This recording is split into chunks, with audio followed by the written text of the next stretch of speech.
Hello guys, welcome back to Tech YouTube channel. ඉතින් අද මේ වීඩියෝ එකේ මම ඔයාලත් එක්ක කතා කරන්න හදන්නේ NAT overloading එහෙමත් නැත්නම් pad ගැන. ඉතින් අපි කලින් වීඩියෝස් වලදී කතා කරා NAT සහ static NAT ගැන. ඉතින් අපි මේ වීඩියෝ එකෙන් ඔයාලත් එක්ක කතා කරන්න හදන්නේ NAT overloading ගැන. ඉතින් පළවෙනිට වීඩියෝ එකට යන්න කලින් මෙතනදී මම router එකක් පාවිච්චි කරලා තියෙනවා. මේක මගේ home router එක විදිහට තමයි මෙතනදී වැඩ කරන්නේ. ඒ වගේම මෙතනදී මම තව එක router එකක් පාවිච්චි කරලා තියෙනවා. මේ router එක මම Google server එකක් විදිහට තමයි මෙතනදී represent කරලා තියෙන්නේ. ඉතින් මම මෙතනදී පල්ලෙන් Google කියන නම මේකට දීලා තියෙනවා. ඒ වගේම මම already configure කරගෙන තියෙනවා මේකට අදාළ IP addresses ටික. මම මෙතනදී මගේ home router එකට ගිහලා බලුවා. මම මේක home router කියලා මේ විදිහට වෙනස් කරගන්න. home router මම මෙයාගේ host එකත් වෙනස් කරගන්නම් home router කියලා.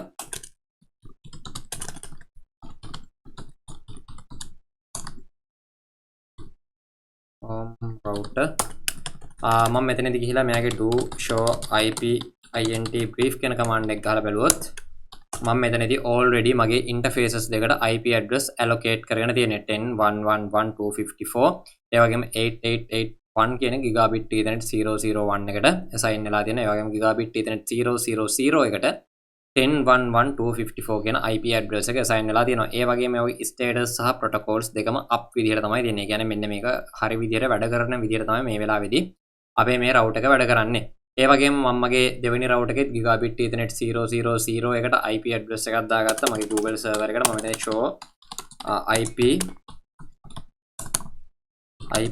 int brief command එක ගහලා බැලුවොත් එimhe show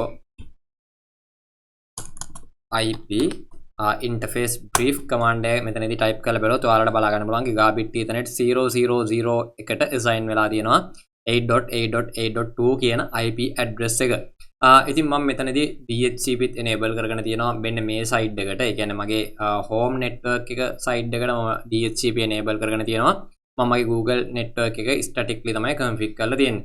මම මගේ PC එකකට ගිහිල්ලා desktop ඒ වගේම IP configuration කියන එකට ගිහිල්ලා බැලුවොත් automatically ඔයාලට මෙතනදී බලා ගන්න පුළුවන් මගේ PC එකට 10.1.1.1 කියන IP address එක assign වෙලා තියෙනවා මගේ පළවෙනි PC එකට. මම මගේ දෙවෙනි PC එකට මෙන්න මෙතනින් ගිහලා බැලුවොත් මෙතනදී ඔයාලට බලා ගන්න පුළුවන් 10.1.1.2 කියන IP address එක මගේ දෙවෙනි PC එකට assign වෙලා තියෙනවා. ඉතින් මම මගේ පළවෙනි PC එකේ ඉඳන් මම දැන් මෙතනදී Google කියන අපේ web server එකේ ඒ කියන්නේ මගේ මෙන්න මේ router එකට මම ping කරන්න try කරනවා. මම මෙතනදී type කරනවා ping 8.8.8.2 කියලා. මොකද මේකේ IP address එක 8.8.2. ඒක නිසා මම මෙතනදී මගේ PC එකෙන් 8.8.8.2 වලට ping කරන්න try කරනවා.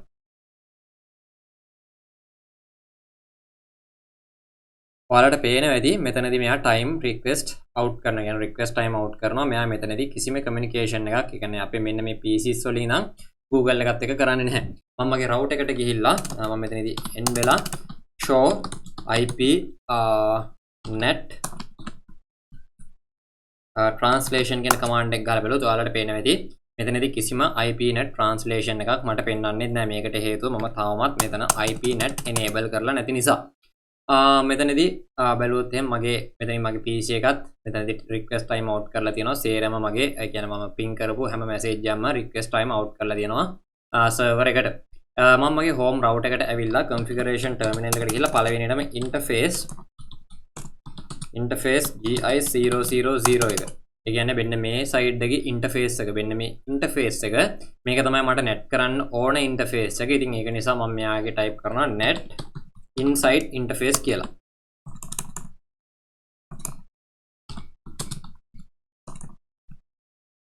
interface gigabit ethernet 0.0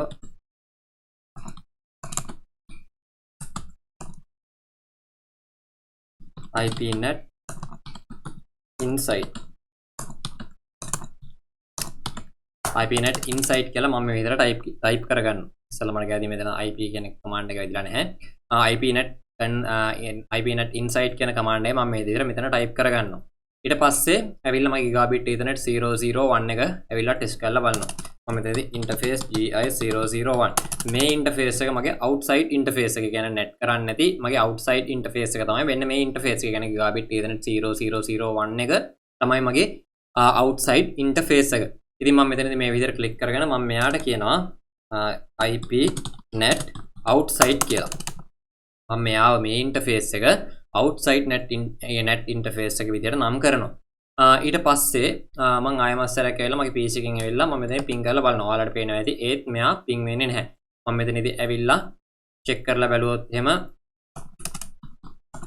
to show IP net statistics ඔයාලට පේනවා ඇති මෙතනදී hits 0 හැබැයි miss වෙලා තියෙනවා 1. ඉතින් මම මේකේ missings ගාන තවත් වැඩි වෙයි. ඒකට හේතුව මෙතනින් ping වෙන දැන් මෙතනදී නම් මේ link එක up වෙලා නැති ගැටලුවක් තියෙනවා.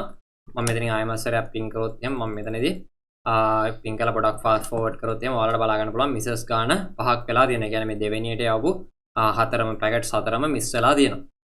ඉතින් අපි කොහොමද මේකට net enable කරගන්නේ? මම මෙතනින් exit කරලා privilege configuration mode එකට එනවා. configuration mode එකට ඇවිල්ලා IP net කියන command එක type කරනවා.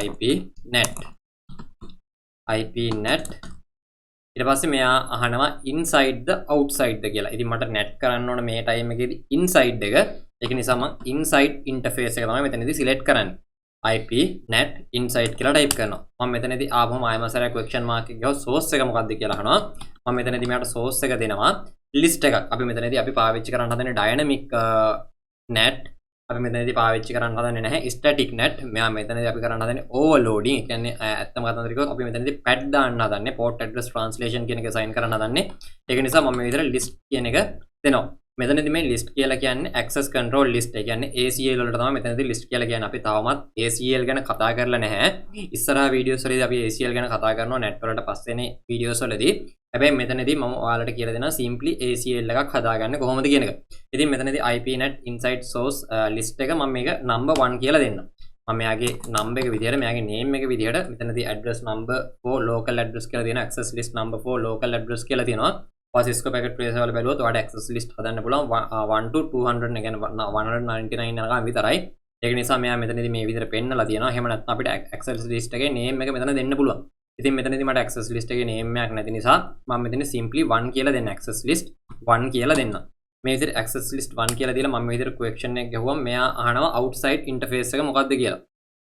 global outside එක මොකක්ද කියලා වගේ global interface එක global address එක මොකක්ද කියලා අහනවා. ඉතින් මෙතනදී අපි net කරන data ටික යන්නේ අපේ දෙවෙනි interface එක through. ඒ කියන්නේ අපි මෙන්න මේ net කරන මෙන්න මේ interface එකේ data ටික යන්නේ gigabit ethernet 001 එක through. ඉතින් මම ඒක නිසා මෙතන type කරනවා gigabit ethernet 001 කියලා.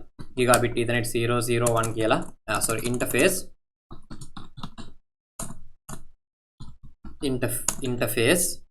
gigabit ethernet 001 කියලා මම මේ විදිහට type කරනවා. ඊළඟට මෙයා අහනවා නිකම්ම carriage return කරන්නද කියලා. එහෙම නැත්නම් overload කරන්නද කියලා අහනවා. මෙතනදී අපි overload කියන command එක දුන්නම Cisco packet tracer කියන්නේ Cisco devices වල PAT enable කරගන්නවා. මෙන්න මේ overload කියන command එක දීපුවම තමයි අපි ගොඩක් කරන්නේ net overloading කියලා කියන්නේ Cisco term එක තමයි net overloading කියලා කියන්නේ PAT වලට. ඉතින් මෙතනදී අපිට PAT දාන්න ඕන නිසා මම මෙන්න මේ overloading කියන overload කියන command එක දෙනවා. overload කියන command එක දීලා මම මේ විදිහට enter කරනවා. දැන් මෙතනදී අපි ගිහලා බලමු do show run කියන command එක ගහලා බලුවොත් ඔයාලට බලා ගන්න පුළුවන් මෙතනදී මගේ DHCP pool එක හැදිලා තියෙනවා. ඒ වගේම මගේ interfaces වල IP addresses තියෙනවා. මෙතන තියෙනවා IP net inside source list 1 interface එක gigabit ethernet 001 එක through overload වෙන්න ඕන කියලා තියෙනවා. මෙතනදී මම මගේ net දැන් හදාගෙන ඉවරයි. හැබැයි මම මෙතනින් ආයමස්සරය මගේ PC එකට ඇවිල්ලා මම ආයමස්සරය try කරනවා මගේ server එක Google server එක ping කරන්න.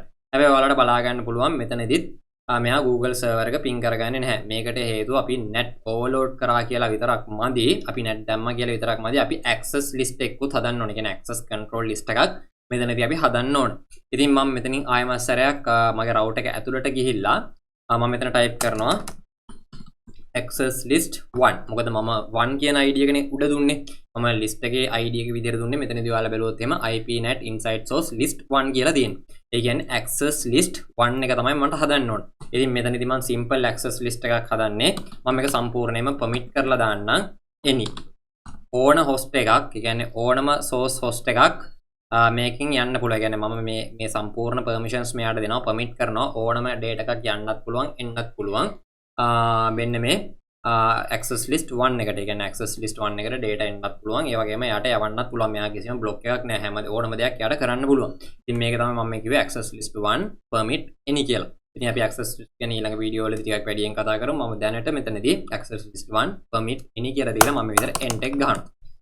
ඊට පස්සේ මම ආයෙම අසර do show IP NAT statistics කියලා ගහනවා. ඔයාලා මෙතන බැලුවොත් එහෙම මෙතන misses 9ක් තියෙනවා hit 0 කියලාමයි තියෙන්නේ.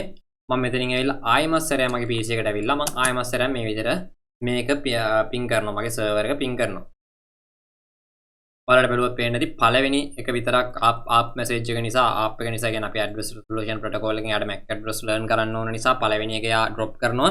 හැබැයි අනිත් සේරම packet successfully අපේ දෙවෙනි router එකට කියන අපේ Google server එකට යනවා. දැන් මම මෙතනදී ඇවිල්ලා ආයෙම සරයක් ගහලා බලුවොත් show IP NAT statistics කියන command එක ඔයාලට බලා ගන්න පුළුවන් hits 4ක් ගිහිල්ලා තියෙනවා මේ වෙලාවේදී. ඒ කියන්නේ 4 වතාවක් මෙතනදී net වෙලා තියෙනවා. ඒ වගේම show IP NAT translation කියන command එක ගහලා බලුවොත් ඔයාලට බලා ගන්න පුළුවන් 8.8.8.1 එකේ port number එක 17 වලින් ඒ කියන්නේ inside global එක තමයි මේක inside local address එක. එතකොට මේ PC එකේ 10.1.1 ඒ කියන්නේ මෙන්න මෙයානේ PC එක. එතකොට යාගේ inside local එක වෙන්නේ 10.1.1. මෙයා outside local එකට ping කරලා දෙනවා 8.8.2 කියන එකට ping කරලා දෙනවා port එක 17 port number එක 1000 තමයි මෙයා මෙතනදී පාවිච්චි කරලා දෙන්නේ. ඊට පස්සේ outside global address එකත් 8.8.2 කියලා මෙන්න මේ විදිහට මෙයා මට translations ටික පෙන්නලා දෙනවා. ඉතින් මේ වීඩියෝ එකේ මට ඔයාලත් එක්ක කතා කරන්න ඕනේ NAT ගැන, නැත්නම් එහෙම නැත්නම් overloading ගැන, PAT ගැන. PAT නැත්නම් net overloading ගැන තමයි මට මේ වීඩියෝ එකෙන් ඔයාලත් එක්ක කතා කරන්න ඕනේ. අදට මම මේ වීඩියෝ එක මෙතනින් නතර කරනවා. හැමෝටම ස්තුතියි. දිගටම අපිත් එක්ක එකට දුරලා ඉන්න. හැමෝටම good luck.